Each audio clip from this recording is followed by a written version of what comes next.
नमस्कार. आज आपण एका अशा शासकीय परिपत्रकाबद्दल बोलणार आहोत, जे नॅशनल पेन्शन सिस्टम अर्थात NPS अंतर्गत येणाऱ्या कर्मचाऱ्यांसाठी आणि त्यांच्या कुटुंबासाठी खूप मोठा दिलासा देणार आहे.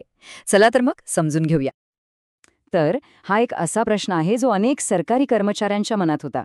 म्हणजे बघा, NPS मध्ये भविष्य तर सुरक्षित आहे, पण विचार करा, जर नोकरीवर असताना अचानक काही झालं, तर कुटुंबाचं काय होणार? त्यांना आर्थिक आधार काय मिळणार? याबद्दल ना खूप गोंधळ होता, कोणतीच स्पष्टता नव्हती.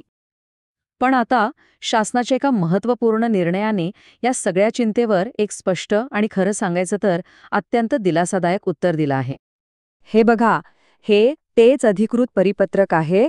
महाराष्ट्र शासनाच्या आदिवासी विकास विभागाने हे जारी केलंय आणि ह्याच एका कागदामुळे आता नियमांमध्ये एक मोठा आणि सकारात्मक बदल झालाय. तर सगळ्यात मोठी आणि महत्त्वाची बातमी हीच आहे. आता जर एखाद्या पात्र NPS कर्मचाऱ्याचा सेवेत असताना मृत्यू झाला, तर त्यांच्या कुटुंबाला कुटुंब निवृत्ती वेतन म्हणजेच फॅमिली पेन्शन आणि मृत्यू उपदान म्हणजेच ग्रॅच्युटी हे दोन्ही लाभ मिळणार आहेत. याची यापूर्वी NPS मध्ये कोणतीही स्पष्ट हमी नव्हती. आता हे जे लाभ आहेत ते नेमके काय आहेत आणि त्याचा कुटुंबाला कसा फायदा होणार आहे हे आपण थोडं सविस्तरपणे समजून घेऊया. यातला पहिला लाभ आहे कुटुंब निवृत्ती वेतन. सोप्या भाषेत सांगायचं तर ही एक नियमित मिळणारी पेन्शन आहे.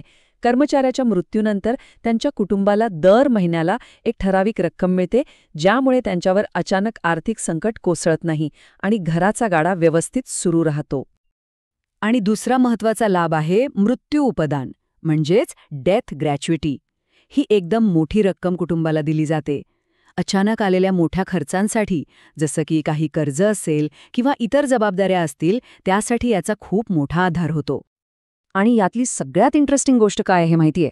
हे जे नवीन लाभ आहेत ते थेट जुन्या पेन्शन योजनेच्या नियमानुसार आहेत, म्हणजे महाराष्ट्र नागरी सेवा नियम 1982 नुसार. याचा अर्थ NPS आणि जुनी पेन्शन योजना यातील तफावत कमी करण्याचा हा एक महत्त्वाचा प्रयत्न आहे. ठीक आहे, पण मग एक साहजिक प्रश्न येतो की या नवीन नियमांचा फायदा नेमका कोणाकोणाला मिळणार आहे? तर बघा, हा जो आदेश आहे तो विशेषतः आदिवासी विकास विभागाच्या अंतर्गत येणाऱ्या अनुदानित आश्रमशाळांसाठी आहे. म्हणजे या शाळांमध्ये काम करणारे शिक्षक आणि इतर कर्मचारी जे स्वयंसेवी संस्थांमार्फत चालवल्या जाणाऱ्या शाळांमध्ये आहेत, त्यांच्या कुटुंबाला आता हे आर्थिक संरक्षण मिळणार आहे. आणि हो, हा काही अचानक घेतलेला निर्णय नाहीये.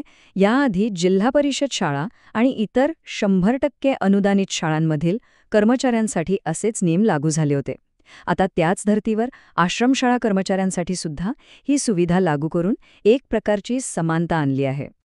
तर मग ह्या सगळ्याचा शेवटचा आणि सगळ्यात महत्त्वाचा परिणाम काय? तो म्हणजे सुरक्षितता. चला पाहूया हे आर्थिक सुरक्षेचं कवच कसं तयार होते ते. एकंदरीत काय तर या एका परिपत्रकाने त्या हजारो कुटुंबांना एक भक्कम आर्थिक सुरक्षा दिली आहे. जिथे आधी फक्त अनिश्चितता आणि भीती होती, आता त्यांच्या मनात एक विश्वास निर्माण झाला आहे की काही बरं वाईट झाल्यास सरकार आपल्या पाठीशी आहे. आणि हेच आपल्याला शेवटच्या आणि अत्यंत महत्त्वाच्या मुद्द्याकडे घेऊन जातं. सरकारने नियम तर बनवला, पण याची माहिती आपल्या कुटुंबातील लोकांना आहे का? कारण हे हक्क फक्त कागदावर राहून चालणार नाहीत, ते आपल्या माणसांपर्यंत पोचायला हवेत. त्यामुळे या नवीन अधिकारांबद्दल घरातल्यांना माहिती देणं हे आता पूर्वीपेक्षा खूप जास्त महत्त्वाचं झालं आहे.